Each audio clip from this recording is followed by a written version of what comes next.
We are young. We were founded to solve the two hardest challenges to cloud gaming, cost and speed. Our solution was to build a decentralized GPU network focused on eliminating latency and drastically reducing costs. This is what we've done.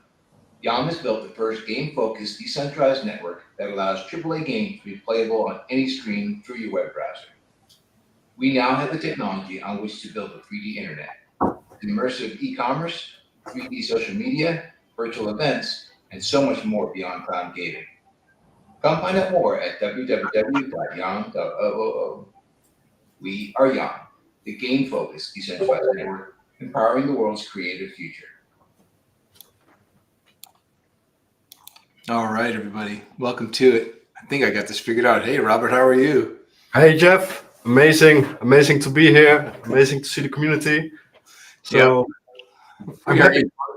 They're in for an exciting night because Robert and I see eye to eye, which is different from our eyes to eyes don't match just about most of the world's eye to eyes, but that's what makes us interesting folks, what we kind of agree. Yeah, absolutely. But that's also good for the balance, you know. That's good to see the things from different points of views, and right. I think got a lot of debates with your colleague Jorrit as well about that.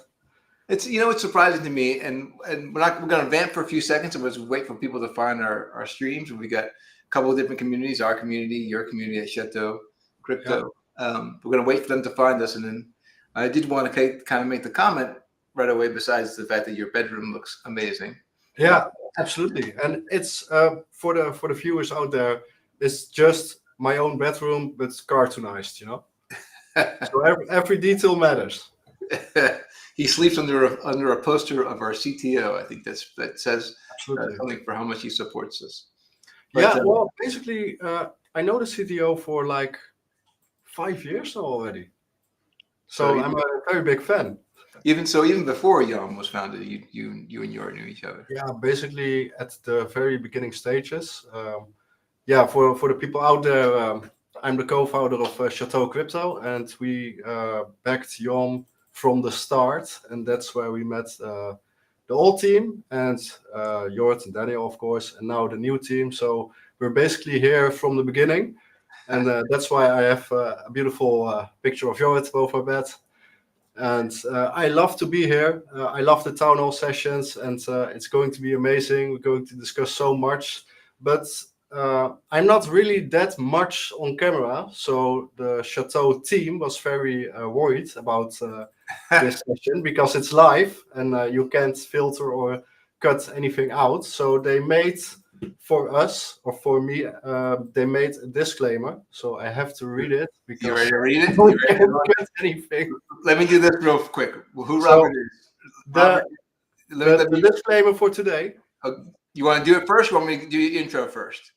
Yeah. All right. So Robert is a co-founder of Château Crypto, right? He is a co-founder of this Web3 VC, an entrepreneur, a KOL. His razor sharp analysis with uncensored opinions, a degenerate by heart, OG at the core. Robert has seen it all and continues to watch, not afraid to share his bold predictions about the market, DePin, global, macro, YOM, and more. But first, he wants to give off this disclaimer to make sure that people understand where he's coming from. Not only where it's coming from, but like many of the content you see daily on the internet, don't take it as education, guys, because there's a lot of bad stuff out there. But let me start. This is made for me, especially by the team. They were a bit worried. So the content provided by the speaker, Robert, has to be seen as satire. I don't know why, but Robert is not a financial advisor, nor an educator or a professional in every thinkable form. Oh, thank you very much, guys. Before you consider listening to whatever comes from his mouth, please keep in mind his mental stability is not checked by a professional before he entered this live stream. Okay, please be aware that getting in touch with cryptocurrencies, stocks, commodities, or all other valuable assets besides fiat money is dangerous. Work hard, save money, stay away from risks. Your government loves you. Mainstream media doesn't lie to you. COVID was real. Kamala Harris is awesome. Gary Gensler is a hero. You should be a vegan. Woman can drive very well, of course. Please do not take Robert's appearance on the show seriously and get your boosters as soon as possible. Viewer discretion is advised. Thank you, team, for this beautiful disclaimer. So we are all covered, I think. I think there's probably nothing more satire than what you just read. I just saved your YouTube account. It is true. Anything we say here is really just for entertainment purposes only, not for educational purposes. The rest of it, I'm not going to validate. The most famous quote, do always your own research. You can find a lot of stuff on the internet, especially on videos, Twitter, etc. But always do your own research, guys, and don't take words for granted. And that being said, then I can make bold predictions as well. We're going towards a beautiful time in the market. Am I right, Jeff? I actually think so. And in a moment, we'll bring up my trading view. I'll show you the way that I'm currently seeing the market. Again, I, like Robert, am also not a professional trader, but I've been at this for a long time. I wonder, Robert, between the two of us who've been in this longer, I started into the crypto space in 2017 but took a bath after that first bull run. I take that back. I didn't lose any money. It's just a whole bunch of gains that I let go away, right? I wrote it up and wrote it right back down again. And for me, that writing it back down again was a trigger to say, okay, I got to learn I got to really actually figure this out. So I went and found some great channels, great education, and just dove myself into learning how to chart. And I am not going to make that same mistake in this next bull run, second bull run. But you did, right? Not yet. No, I'm doing well now. I'm okay. Okay. But how long you been in? How long you been doing crypto? Well, it was 2017 why I understood what I was actually doing. I was in touch with Bitcoin a bit earlier, around the $300 range. Okay. I bought it on the dark web for educational purposes, but I never understood it. And later on, in 2017, when crypto was getting more appearance in media and that kind of stuff, then I was diving in from, okay, what is this all about? It was just like a stock market, in my opinion, with all those beautiful logos with fluctuating prices, but I didn't understand why. So basically, I was really interested myself, what drives the prices behind all those beautiful pictures. And then I did my own journey, and I was really hyped about everything what I saw.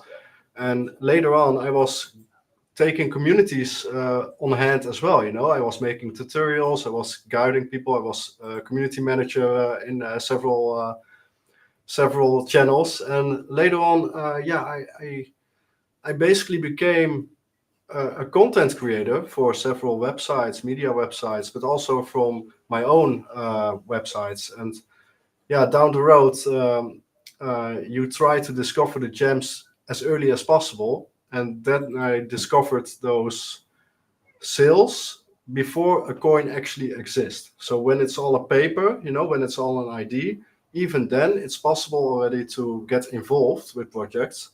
And it went a few times really bad. And there I discovered a community which is also hunting for that type of projects, for that type of IOUs. And basically, because we got scammed so much, we said to each other, hey, let's do it on our own. And that's basically when our decentralized VC was born. And still till today, it was born in 2018, and still till today, it's quite the same with the atmosphere. All those people are tied to the space somehow. They are working, they are developing, they are coding, they are marketing, even founders of projects now these days.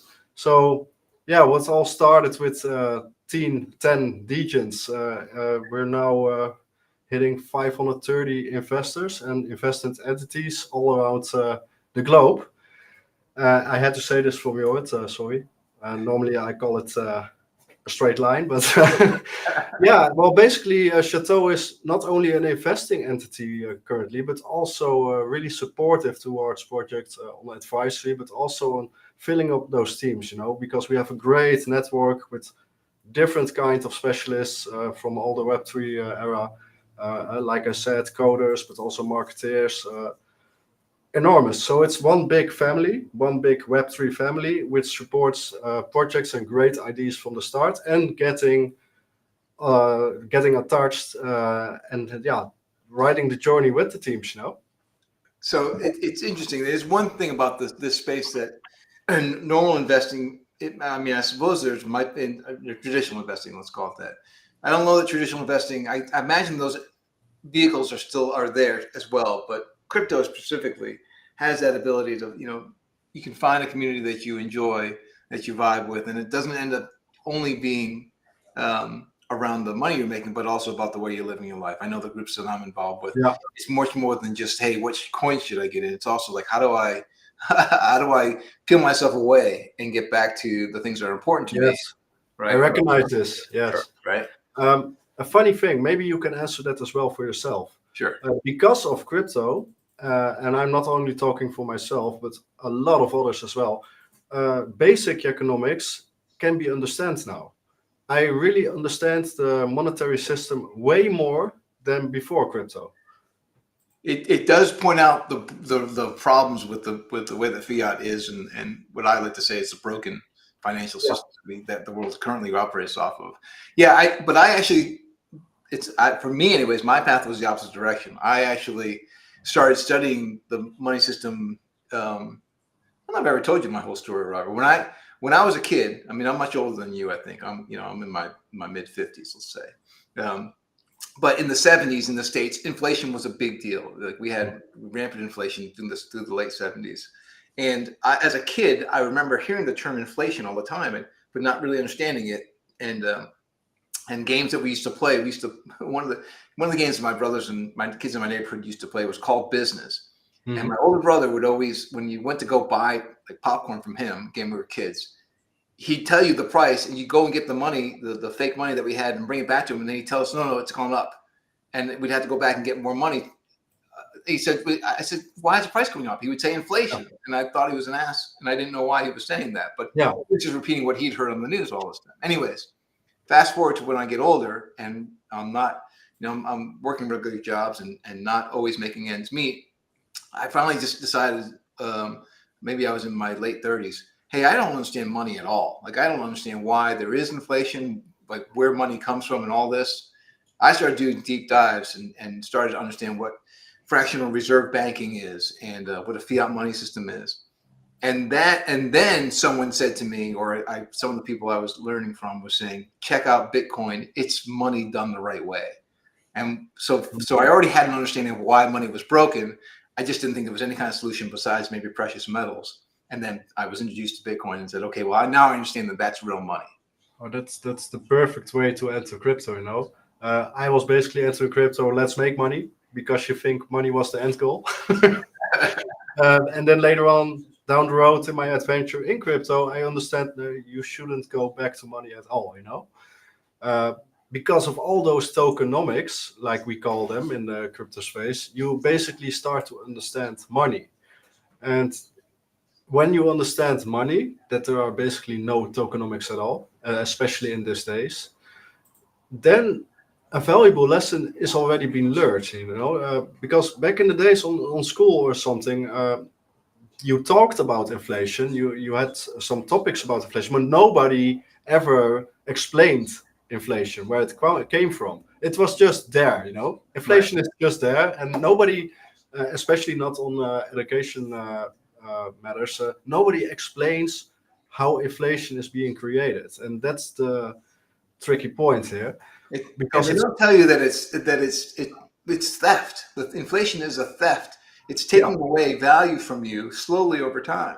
Yeah. And when you live long enough, you realize, well, they've stolen a lot from me, because when I was a kid, gasoline in the States was less than $1 per gallon, and now it's $3 a gallon. On average. So all of a sudden, gas is 3 times as expensive. Not all of a sudden, right? Slowly over time, gas is 3 times as expensive. But you know what else is 3 times as expensive? Gold and silver, even more so, right? So it's even more valuable. So when you compare the prices going up to something that's stable, or when you level off on gold and keep gold at a level pace, and you watch the value of everything else drop down, including the dollar, to the floor, you realize if you're saving in dollars you're losing money. You're losing it slowly, but you're losing money a lot. Right? Absolutely, and besides precious metals, commodities as a whole thing, because basically money can be printed any second, any day, any time, especially now. But commodities or whatever can't be printed will attract value over against money, and it's the same for cryptocurrencies and stocks, of course. You can't inflate them if it's not uh, spoken or being agreed on or being programmed. And that's where the whole crypto journey starts getting a little bit interesting because the dollar value against crypto is all based on how much a dollar is currently worth. And especially in these days, the dollar is getting debased at a heavy rate. So that's why we're also seeing like those cycles, because it's.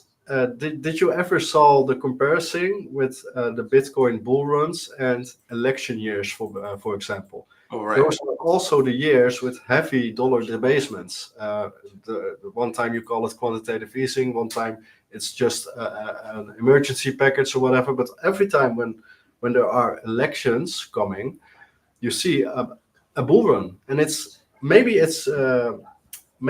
it's just a coincidence or something, but also the Bitcoin halving is planned in the same year always. So Satoshi knew like, hey, those 4 year cycles. Why is Bitcoin the halving every 4 years? Why not every 2 years, or why not every 8 years? So I hadn't really considered that, but I mean, I've seen the cycles, and you're right. But of course, it's because leading up to the election, generally the people who are in power are dumping money into the market to make the economy look good, so they can hold on to that, to that seat of power, right? Yes. Which of course debases the money quite a bit and brings Bitcoin up in comparison. And coincidentally, we have every 4 years a Bitcoin halving at the same year. It is quite the coincidence. You have we want to get into why that might be, or do you not? Well, basically, what Satoshi wrote back in the days is Bitcoin was the answer to the money problem, and the money problem is basically quantitative easing. And every election year, the money printers goes wild, and that was already been known in 2007 before Bitcoin was invented. Right. Then he basically said, okay, enough of this crap. We see what's happening after they bought out the banks. They are going to do this because you had some sort of regulation, a new law to buy out those banks back by then, but it's still intact. It's still there, So basically, government said, like, hey, we can use this instrument every time now when we are getting in trouble. Right. Well, straight towards an election is also trouble for a government, And then you see the pattern already. So, like, every bull market is fueled by money, is fueled by a dollar debasement. And now we're entering this era again. In lesser than a month, people say there will be another election. And then you see already, like just a few hours ago, the ECB is dropping rates already. You see already the lining up, before every bull run, all the green lights are there for money debasement already. So good times and exciting times to be here, in this industry. Now, I wonder if you've ever heard this term before. So we said we're talking about money, but in reality, what we're actually talking about is currency.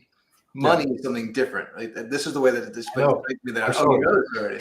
Yeah, I like this explanation. Right, currency is what's currently being circulated around the world. The fiat we have is currency, because that. Oh. And this is not what's happening, right? Oh, good. I'm glad you know this definition already. Yeah. The other definition I like when people are talking about money that I use all the time is it's a unit of measure, right? You're measuring the amount of economic value or output that you get when you're using actual money. Mining gold out of the ground requires that you put energy into the process of mining it, pulling it out of the ground, minting it, all those things. That's you're measuring that amount of energy that it took to do that. If you're measuring in dollars, because they're created just off a keyboard, $10 and $100 is just an extra keystroke. That can't be worth really $90. And then going from $100 to $1,000 is another keystroke, and now it's $900. That's not real measurement. So Exact. that's why that's one of the reasons why you can say that the money system that we have is broken, because it's just too easy to create more of it. It's value. Yeah, it's not having value at all anymore. No, there's no measure there. No. The other thing, so inflation itself, it's changing the value of the unit of energy that you're measuring. So it's as if I were to take a meter and make it shorter, and then make it shorter again over time, the length of the meter just changes in shape. Then that's not a real true measurement. You can't build a house if the length of a meter is constantly changing. No. So the idea that the value of a dollar is constantly changing just means like it's not really a true unit of measure. So again, another great. Exactly. So yeah, you was talking about the chart. Let me see the chart right now. Yeah, let me show you what I see when I look at the charts and the way that I look at them. So I've been using. I wonder if I can do this. Let me. No, I'm going to do. Give me 1 second. There we go. I learned when I decided to get into. Oops, I don't want to do that either. When I decided to figure out why it is I didn't understand why I lost all that money that I thought I had gained. I went out and learned the Wyckoff method, which is this chart, by the way, is not showing the Wyckoff method. It is just showing something. I use several different tools, right? I use I use these ribbons, right? Moving average ribbons, and I've got them set to, I think, 9, 21, and 55. 55 being the red. When you look at my charts, you see that when the 7-day goes over the 21, over the 55, generally we're moving up. So that's why I've got them colored green, yellow, and red. If I can zoom in here. And that's just about where we passed again. I've also got this downward facing channel. So what I'm really looking at is decision-making time. Are we going to cross over that yellow line that I've drawn in myself? The other indicators that I use a lot of are the VPVR. This on the side is showing how much volume is happening at that level. And these act as real stopping points, either support or resistance oftentimes. And you can see like right here, we had a lot of both resistance at this point, and at this point, and this point. We kept underneath this bar. And then once we get past it, we end up hitting this bar right here. So right now we're right at that resistance support line. I'm expecting actually a move up above it, coming back down, and then bouncing back up and going really high. But again, this is only my amateur view of how trading happens. What do you think? Let's technical analyze. Let's call it like that. Right. I'm really weak at that. Technical at all. I'm a more fundamental guy. So I'm trading based on fundamentals, and yeah, of course, now a lot of the people in the Château group will call me an idiot. I know, but basically, Jeff, as a technical guy, what's next for Bitcoin now? Again, I think we're at a decision point, and I want to watch it carefully. I like where we're positioned right now, and the other thing I would say is when you match it up to what's going on in the news cycle, I think we're very close to. Pretty much everyone's figuring out that this election is done for, right? We know. I know it's hard to see if you pay attention to just one form of mainstream media, but general media or wider, if you have a wider spectrum of media that you watch, you can kind of see that Trump has got this in the bag. So think about my disclaimer, okay? Oh yeah, right. Sorry. I'm not saying that it's a good or bad thing. I'm just saying that the decision has been made, and that amount of certainty is helping people have a little more confidence in going in an upward direction. Yeah. I think obviously no one likes indecision, and that's what scares the market away. And I think true. Decision point. Well, let's take it from a fundamental aspect here. Let me just call it. We're going straight towards 80K now in like 20 days. You think 80K in 20 days? Yeah, and I was seeing, let's say 100K within 30 days. I'm just calling it here. That's pretty fast. That's pretty fast, but it's also for the technical guys understandable now, because if you take history, for example, let's roll out of it. Here, let me do this. Let me I'm gonna clean this up just a tad. Actually, you know what I'm gonna do? Give me a second. I'm gonna find a different chart. Let me see. Let me see if the Château community is answering. Are they telling you to back off? Back off. Yeah, kind of. Now, again, like you're right. We've seen moves that have gone faster than what you're suggesting, right? But this, I've changed it to monthly, right? And oftentimes, what they'll tell in the lessons that I've learned is you can look daily. That's okay. I mean, if you go to your daily chart, but when you want to see larger patterns, the best thing to do is to get out some of the variations and go to, say, weekly or even monthly. And when you go monthly into the Bitcoin chart, right, you're seeing that this move here, which was a move of let's see, what, 430%, that took half a year, 6 months. So just even going up to inside. But at what time started that specific run? Which month? Oh, that would have been what year was that? Look at that. Yeah. Can you take a look at the previous bull run as well? So the one in 2017, and which month that actually started? September also. September, October, right? Yes, exactly.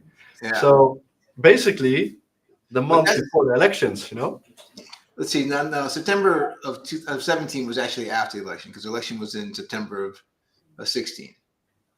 So not quite. Yeah. So that's why I'm standing at my 20 days and maybe even 30 days for the famous 100K top.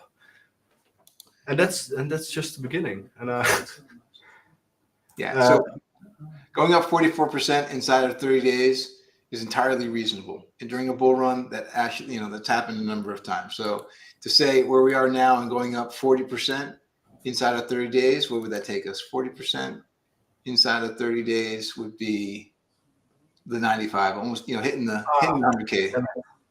Sorry. Well, with 95, we're that close. People were still. I think 100K will be a big psychological resistance for psychological. Also, what the majority expects, Yeah. So it's going to be interesting because a lot of the fundamentals are pointing in my way, actually. Let's take the Bitcoin hash rate, for example. It's being all-time high currently. So there were never that much computers at this moment mining Bitcoin than ever before. Right. So we have now the new regulations in the US. We have our buddy BlackRock. We have the ETFs. We have everything being prepped on as soon as possible. We have much more eyes on the sideline, much more money on the sideline. We have media acceptance. That's funny, right? A coincidence. When BlackRock launched the ETFs, all the media was quite flourish about Bitcoin. That's maybe coincidence, but we have like all the fundamentals in place for the new run right now on Bitcoin. But that's boring stuff. But mostly when Bitcoin is getting attention, crypto in general is getting attention. And that's the most exciting part for Juni right now, and also for YOM. So what to look at if you expect crypto to flourish? Then you go to narratives. Which altcoins do you going to pick? And let's talk about those narratives, because I expect the market will be on fire in days from here. You see it already. You see it already last week. It's already starting to. I can't find the English word right now, but it's already starting to get warm. Yeah. Well, people are starting to catch on to the way that I thought. I think Yurt and I were talking about this at one point, right? The initial flurry was people understanding the change in money, or what money really meant, and they were coming into Bitcoin for that reason. That attracted a lot of people who were hobbyists looking for things like the gaming narrative, and I believe that led into the meme narrative, right? So these are people who were excited and quick to enter and looking for home run hits very quickly on, because they saw people who entered it in during the first run up, the bull run with Bitcoin and Ethereum going crazy, and they said, well, I feel like I can get into that craze as well, and they jumped in for all those for those reasons, like the gaming and the meme reasons. But now the technology has really started to, in those intervening years, under the surface, a lot of really strong technology was being built, use cases, actual real world use cases of the blockchain technology. And that's starting to rise to the surface now. And you're seeing what's called RWA, but we'd also put DePin in the same space, where this is actually use cases for the blockchain technology that can cross into mainstream use cases. And we're just happy to be part of that. Yeah, well, we are already there fundamentally, but the community isn't there yet. Right. But you started with the meme stuff. Yeah. Yeah, I've got some bad news for those fundamentalists out there. You still just have to wait a little bit longer, because the memes will take over again now, because it's simple. You know, we're going to talk about gaming experience without knowing that you're using blockchain later on. But the same goes for crypto right now. Memes are basically the portal for newbies without basically having any knowing at all about crypto to speculate on crypto. And I was heavily against this whole meme wave still. I'm not owning any meme tokens at all, but I'm basically starting to understand the whole movement behind it right now. And basically the whole movement behind those memes, it's the same movement which appears right before a general bull run. And that's the proof of concept people. So like the people who don't even care about crypto fundamentals, who don't even care about what's next, you know, they're just there because it's cool, because it's being spoken on, and because it's being promoted in their areas. And I'm just analyzing the market right now, and call me crazy, but I'm seeing an even bigger meme meme run coming. But then you get the crypto guys on board again, you know, because you have always a start like this in a cycle. You have always a start like the unprofessional, the degenerate, the gamblish people before everything else takes off. And it's a perfect timing now to pick your own alts, to pick your own utility alts, and to divide your portfolio like how you want it to be, because it's basically the next stage. So all the signs which I saw in previous bull runs are here. It's just history repeating all over again. So are you having meme tokens, Jeff? So my introduction to meme tokens was I opened up my Phantom wallet one day, and there was a huge amount of money in there that I didn't know where it came from.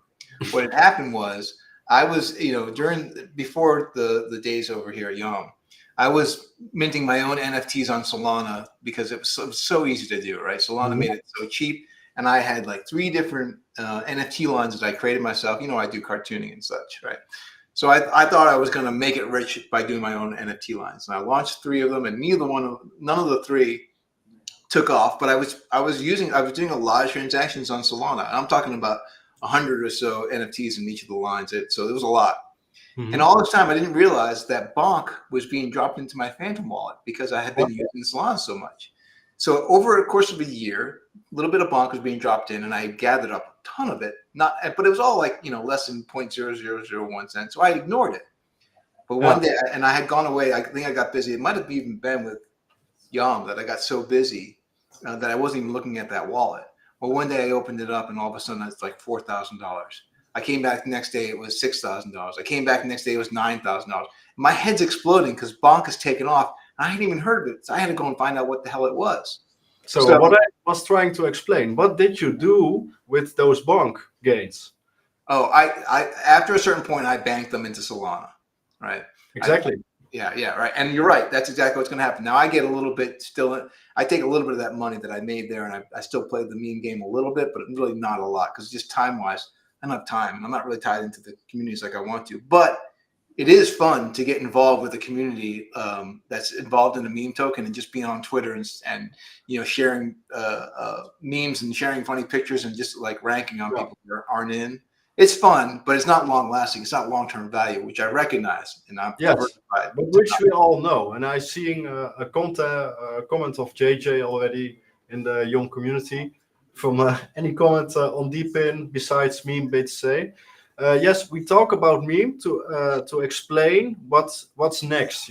So Jeff basically told you guys already what's next. He basically took the gains but put it into another altcoin. And that's where narratives come into play, because after memes, what's next? And the what's next is kind of the narratives who are living today uh, already, who are getting even bigger. Well, JJ said already DePin. DePin will be a huge, huge narrative. Yeah. But also another brotherly narrative tied to YOM, GameFi, of course. And I think GameFi is next. Actually, I think it's the next narrative in line after memes, because it's easier to understand. It's easier also for the newer people to understand. We saw already like a GameFi spike early this year, which were followed up by DePin and which were followed up by AI. Well, we've just seen now with the off the grid launching, right? Off the grid, Unreal, which again, perfect for us, Unreal game that's using the Avalanche chain in the background, but people who are playing the game who aren't Web3 savvy, they don't even know they're using blockchain technology. Mhm. And the game is just roaring. And I didn't get the final count, but the number of vaults that have been created on Avalanche in the past week just because of that game is a massive spike. What people maybe don't recognize is it takes 2 to 3 years to make a quality game like that. That Even game's more, I think. Yeah. it can be even more. So there are other games right now that are just on the surface, just ready to launch, that are going to have that same format that Off the Grid had. I mean, Off the Grid wasn't even on my radar, but like Shrapnel and Star Atlas and all these other games that we do know about, they get ready to really get traction. I think Off the Grid's going to help. So I'm with you. I think GameFi is going to be a great place for people to have made their first foray into the Web3 and blockchain world, because it'll be using blockchain without even knowing they're using it. Yeah, exactly. It's the same with the meme tokens now, actually, because especially those on Solana. If you take a look at those popular wallet apps, it's so simple. So you don't even have to know the knowledge from how to set up a wallet or crypto or whatever.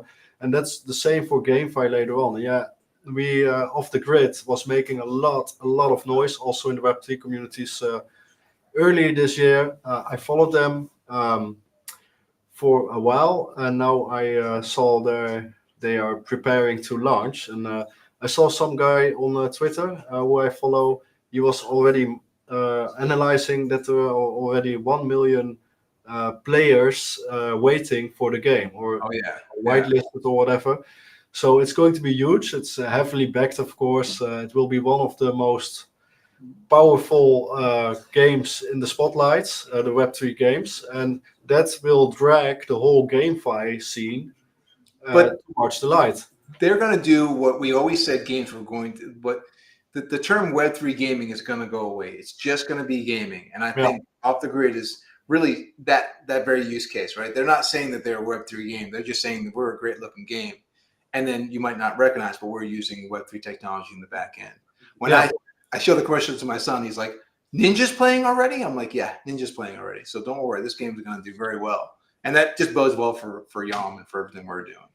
Yeah, exactly. And now let's see what happens, because I'm quite a bit curious, because it's what it will be meaning for the Web3 space. We all know the gaming area, the Web2 space, it will be okay, but I'm just curious what will happen with the Web3 area. It's just Avalanche, for example. It's not a fully adopted chain yet, so what will happen there? I'm quite interesting to watch what will happen. But we said this oftentimes, that there are so many different chains who are offering grants and just trying to get gaming companies to build off of their network. I think they all wanted to have the success that Off the Grid seems to be having already, but it won't be the only ones. And again, because I'm from YOM and I'm biased, I'm going to throw out there that the upside of what we're building is that we're chain agnostic for the game. You Yeah. can, the way that we've got it configured, you can use any chain to put. If your game is using Avalanche, if you're using Polygon, or you're using Solana for your game, our network doesn't get in the way of any of those because it just happens off to the side, which I think is I'll credit Yord again for being a good smart I think it's kind of the future as well for many projects. Like you see, many are going chain agnostic now, especially with those layer 0 implementations, and you have a few others. But being chain agnostic is the next step to adopt as many as possible people, because now it's only those hardcore chain believers, like Solana, for example, today is really big with right. volume. But at the end, you want them all. You want also the EVMs. You want also maybe even some Bitcoin layers, which is also getting traction. So a lot is happening right now. So we didn't really talk though about the DePin end of things. The DePin, and we also buy into that technology as being a new step forward in real use cases of the blockchain technology. But for you, when did DePin kind of click for you? What about it makes you think, okay, yeah, unless it's not the case, but I think it is. DePin, a narrative that you buy into, and why? Yeah, well, DePin is basically fundamentally, I think, one of those end goals for the blockchain. If you have like devices and you can rent them out, or you can rent those sources or the power or whatever out. If you have like automatic processes all around the world connected to a blockchain, I think that's always been the end goal of blockchain as a being. DePin is one of my favorite narratives. I'm playing more, of course, but DePin is quite easy to understand and quite easy to imagine in adoption, especially with your product. It's so easy to understand the need for this ID. It's basically solving a problem that we have with expensive devices everywhere around the world. For you and me, it's a whole different story because we're living in the West. But yeah, if you want to take the whole world community, then you see a lot of problems. You can't integrate them all in the same way that we are integrated with our devices. Right. And DePin is, in my opinion, the only way to move forward with blockchain without being used for only trading assets. So you talked about the commodities being something that's always, it's always stable, always safe, always raising up. The next commodity that people talk about, yours as I haven't had this conversation, before, but the next commodity, or one very in-demand commodity, is GPU cycles. Yeah. There are only so many GPUs out there that are operating that can do things, and with AI having a massive GPU demand, that means buying GPU power or buying into, and of course games need it as well. Buying GPU power or into that commodity is a smart GPU, but also data, for example. Data, you name it, Yeah. So all the resources needed to move something digitally, because let's be honest, life is getting more digital day by day. It's interesting too. When Yor and I first started talking, the end of last year, before I even came on board to YOM, we had a meeting of the minds of quite a bit about the idea that what the YOM token is. Again, this is not financial advice. I'm not telling you to buy us, but the YOM token is a unit of measure of how many game hours your computer is pumping through. This, of course, it goes back to the fundamental thing that money is supposed to be. It's supposed to be a unit of measure, right? Yeah. A reliable unit of measure. So when he explained to me why the reason for the token itself, it rang true to me, I guess, in the same way that Bitcoin rings true to me. Yeah, exactly. But that's YOM, for example, has a beautiful story, but only 20 people or whatever know about it. I know. When we find a way that it will be visible for like everyone, and that moment is coming, I think DePin YOM will be one of the top plays after GameFi. I think most people have read, I just did that Medium article from last week's town hall that explained some of the different ways that we're approaching it compared to our competitors in the gaming DePin space. And gaming just really being the start of what will be the 3D internet, the idea that you can go from this website to that website, but still be in the 3D, still with my same avatar, having kind of a presence online for things like not just games, but also social media sites as an avatar, commerce sites as an avatar.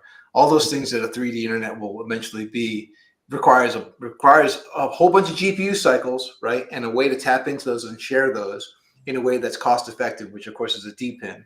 So, I mean, in the long term, when I map it out, and as I was writing that article last weekend, I get more and more excited because, Robert, you've met me before face to face. I don't think I'm necessarily an overly because of my job, my years in making games and realizing that, hey, if I overpromise and underdeliver, my reputation is shot. I don't get that way. I don't do a lot of bragging, but boy, I got excited last weekend as I thought about what we're building. Yeah, I know. I seeing it weekly here.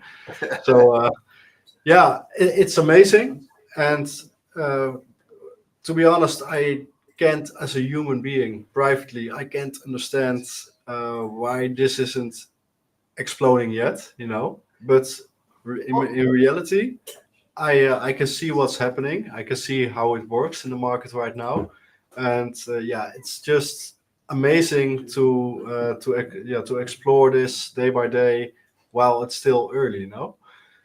And that was one thing too I wanted to bring up in this conversation. We had a call today. We're partnered now in the Google startup program, and we were meeting today with some of their tech people to walk them through. It's our first tech meeting. We'd already met with their business side of things. So we were meeting with the tech people, and these guys are their Web3 tech guys. And I said, they said, "Well, tell us about the project so we can understand it more." And I said to the one guy, "How familiar are you with the DePin sector?" Yeah. And he's like, "I'm not familiar with that term." And I was like, "Wait a minute, the guy at Google who are partnered with doesn't understand. Like, this is how early we are. That there are still people who are in the Web3 space every day who still haven't caught on that there's a thing called DePin that does all these great things. And DePin really is massive, but there are still big tranches because of, the space being as big as it is. We haven't really caught on to that yet, which again, so why we haven't gone on fire yet? It's just because, again, the DePin narrative itself hasn't caught into every corner of the world yet. Yeah, that's true. Because we are living in a bubble, like the Web3 bubble, So DePin is massive, Right. Yeah. We are living in a bubble where we think like everybody knows about DePin already. It's the hottest narrative out there, but no, it's not. It's not. It really isn't. But I will say that guy there, when I walked him through what it was we did, he just kind of went forward and forward and forward more. He got very excited. He's a gamer, and he got very excited about what we're doing. So yeah, but that's the whole point. If you basically get in touch with YOM and a lot of other projects in the DePin bubble, then you're like, hey, this is next level. This is the new internet. But people can't know yet because there's so much noise out there, so much Web 2 noise. Web 3 is basically that tiny still. Yeah. And we can't believe it because we're basically living in that tiny bubble every day. But if I'm walking down the street and I talk to people about what I do, then they're like, yeah, whatever. It sounds like a fairy tale to me, But the idea is awesome. The idea is awesome, but it sounds like so far away. But it's literally close as tomorrow for my experience. So there was someone we spoke to earlier this week that was saying, to their mind, and we agree with this too, that DePin and RWA are really the first actual use cases that the normal person will begin to understand. When I can actually use my phone and put an app on my phone, and my phone now becomes a node on a network that relates like cell phone power, for example. Weak here is a strong here. Like when they finally realize that they're doing that, they're playing a part in this decentralized network, and they don't realize again that this big powered by blockchain technology. They're just seeing that they're getting a little bit of money back from providing a little bit of data. That kind of thing is going to catch on, because it's so easy to use, and then it's free money or income based on the equipment that you own. Yeah, exactly. That you already own. So now it's not only value for the producer of the equipment that you bought early on the days, but now you can also rent it out Right. without giving out ownership, so you can still own your own mobile phone, but you can rent out the power you don't use or the graphics you don't use, for example. And that will create a whole new economy, basically. Yeah. And it's fun, and that's where the YOM nodes also come in. And that's also why we are yeah, very in touch with the YOM nodes as Château, and of course with the DAO. And maybe we can speak about the DAO later on. Well, Uh, but that's a beautiful example of DePin. so there's every chance in the world we're gonna go over an hour. Generally, we try to keep Yeah. these under an hour, but honestly, it doesn't bother me if we go over. We try to keep it under an hour because it's just better for the YouTube algorithm. You know what?